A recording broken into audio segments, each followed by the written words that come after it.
Salam sejahtera Malaysia, denyut nadi suara rakyat bergema di channel ini. Jangan lupa tekan butang subscribe, like dan share. Malaysia kita punya, cintai Malaysiaku, kita jaga kita.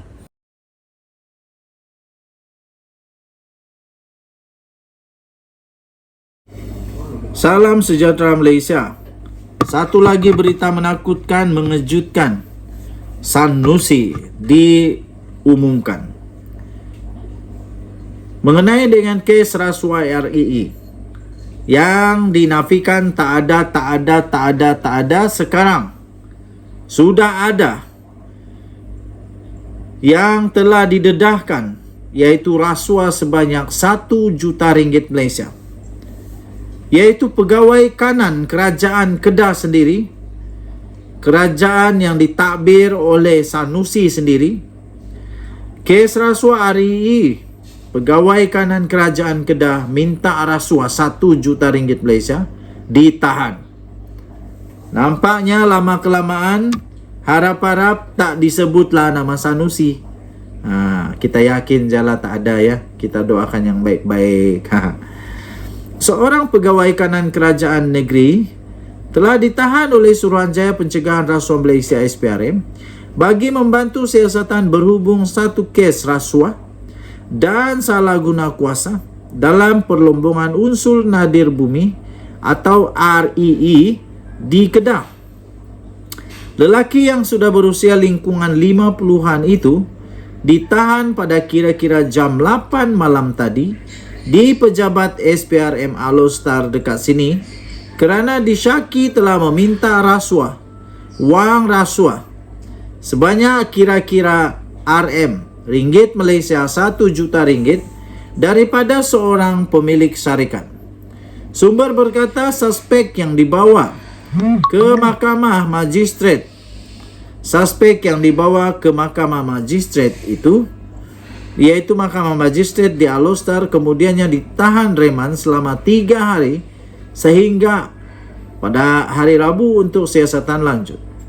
Pengarah kanan bahagian siasatan SPRM Putrajaya, Datuk Seri Hisamuddin Hashim, ketika dihubungi mengesahkan tangkapan terkini itu dan memaklumkan siasatan dijalankan mengikut Seksyen 17 dan 23 Akta SPRM 2009. Difahamkan ini adalah tangkapan keempat membabitkan kes rasuah dan salah guna kuasa dalam perlombongan REE di Kedah.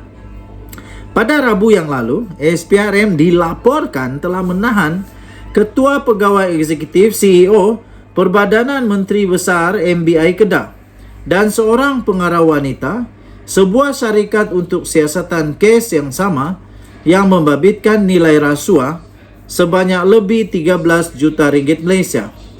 Beberapa hari kemudian, seorang pembantu kepada pemilik syarikat ditahan susulan kes yang sama. Sementara itu, Menteri Besar Kedah, Datuk Seri Muhammad Sanusi Madnor, mengesahkan penahanan pegawai kanan itu, namun tidak mengetahuinya secara lanjut. Katanya, saya pun dimaklumkan pagi ini, dia ditahan untuk membantu siasatan, bukan ditahan kerana bersalah. Saya tak tahu dia salah apa. Tak apalah bagi siasatan, selesai siasat dulu, katanya. Dia pun tak maklum apa-apa, mungkin dia tak boleh maklum lah kot. Usaha itu, iaitu penangkapan berkaitan kes REE, semakin hari semakin rancak nampaknya. Katanya ketika ditemui selepas menyerahkan geran dan lesen kependudukan sementara LPS bagi daerah Yan di Gua Cempedak di sini pada hari ini. Ditanya sama ada penahanan terkini itu mempunyai kaitan dengan tangkapan SPRM terhadap CEO MBI Kedah sebelum ini, Muhammad Sanusi tidak menolak kemungkinan itu. Untuk mendapatkan berita lengkap tentang perkara ini, sila layari bharian.com.my. Denyut nadi suara rakyat bergema di channel ini. Jangan lupa tekan butang subscribe, like dan share. Malaysia kita punya, cintai Malaysia aku, kita jaga kita. Bye-bye. Salam sejahtera Malaysia, denyut nadi suara rakyat bergema di channel ini. Ini berita yang pasti mengejutkan Mahathir. Pasti membuat Mahathir terkejut betul. pada usia dia yang sudah terlalu tua ini.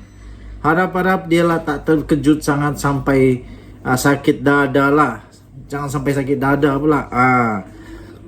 Baru sebentar tadi berita diterima. Hakim 1MDB mendedahkan perkara yang amat mengejutkan Mahathir. Hakim One Malaysia Development Berhad yang terkenal itu dengan kes Najib Razak, dengan kes Jolo, dan banyak lagi lah yang terbongkar kerana 1MDB ini. Hakim 1MDB ini tiba-tiba muncul dan mendedahkan bahawa pernah jadi rakan kongsi bersama Jasmine Low. Daripada Malaysia Kini, 26 Julai. Bicara 1MDB. Hakim Mahkamah Tinggi Kuala Lumpur, Colin Lawrence Sekorah, mendedahkan bahawa dia pernah menjadi rakan kongsi bersama dengan Peguam Jasmine Low yang dikaitkan dengan skandal 1MDB di sebuah firma guaman antara 10 hingga 15 tahun yang lalu. Hakim itu bagaimanapun berkata, Low telah meninggalkan firma guaman Zen & Co. antara 10 hingga 15 tahun lalu. Ini adalah semasa Sequeira masih lagi menjadi seorang peguam dan sebelum beliau dilantik menjadi Pesuruhjaya Kehakiman. Dia membuat pendedahan itu semasa perbicaraan kes rasuah 2.28 bilion 1MDB terhadap bekas Perdana Menteri Najib Razak petang tadi. Sequeira membuat pendedahan itu apabila peguam bela tertuduh Muhammad Syafi Abdullah menyoal pasukan pendakwaan jika mereka akan memanggil Jasmine Low untuk memberi keterangan dalam perbicaraan tersebut.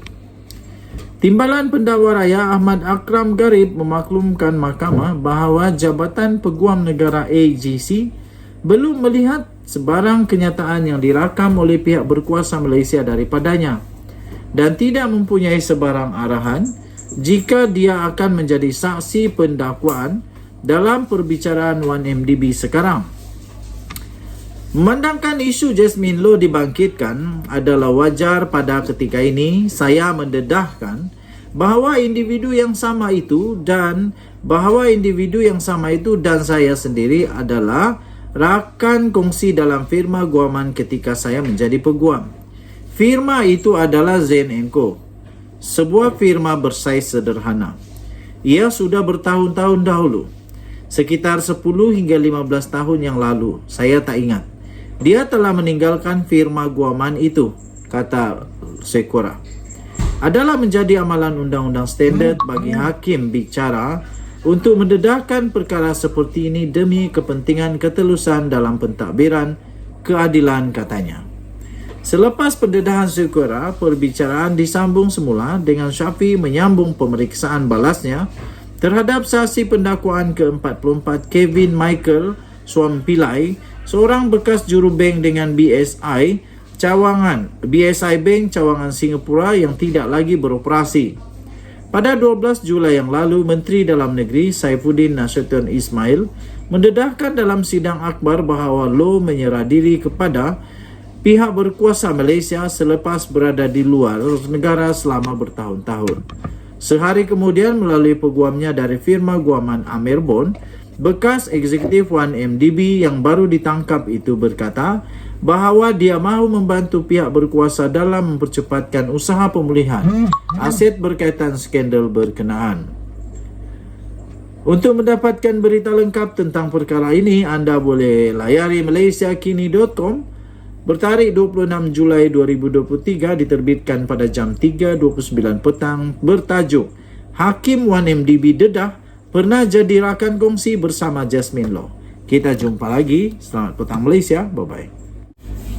Salam sejahtera Malaysia. Denyut nadi suara rakyat bergema di channel ini. Nampaknya ada berita yang sungguh mengejutkan.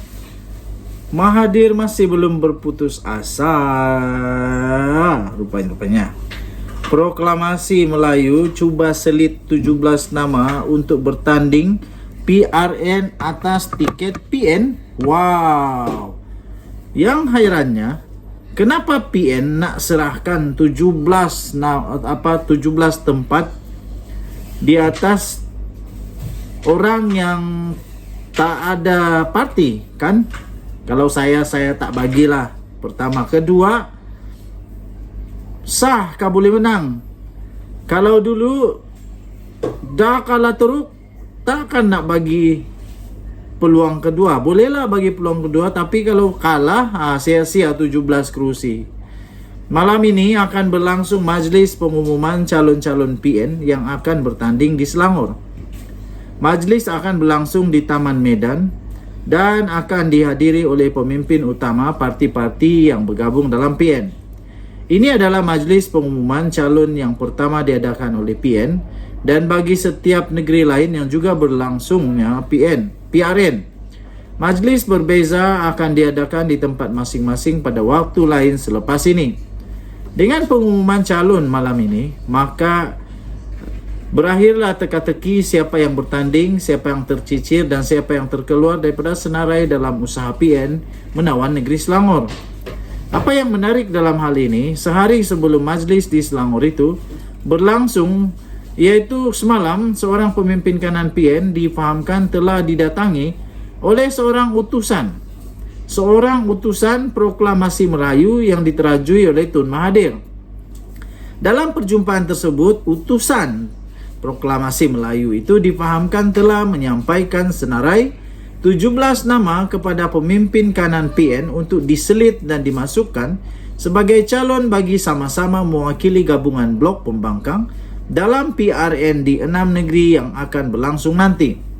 Artinya bagi setiap negeri yang berlangsung PRN nanti, proklamasi Melayu cuba mahu meletakkan lebih kurang 3 calon mereka bagi setiap negeri.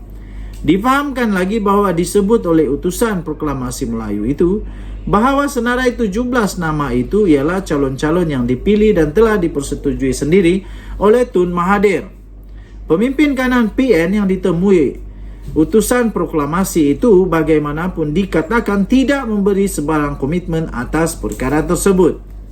Malah beliau diberitakan menyebut kepada utusan proklamasi Melayu itu, kami pun tak habis bergaduh lagi bab calon ni, katanya. Makna kata dalam sibuk-sibuk bercakap soal Melayu, perlunya Melayu bersatu, Melayu akan terus terpinggir dan macam-macam lagi tentang Melayu. Rupa-rupanya yang diutamakan bagi proklamasi Melayu tetaplah juga kepentingan kerusi dalam pilihan raya. Tak turut bertanding tak bolehkah? Atau kalau nak bertanding juga, kenapa proklamasi Melayu tak guna kekuatan dan tiket sendiri?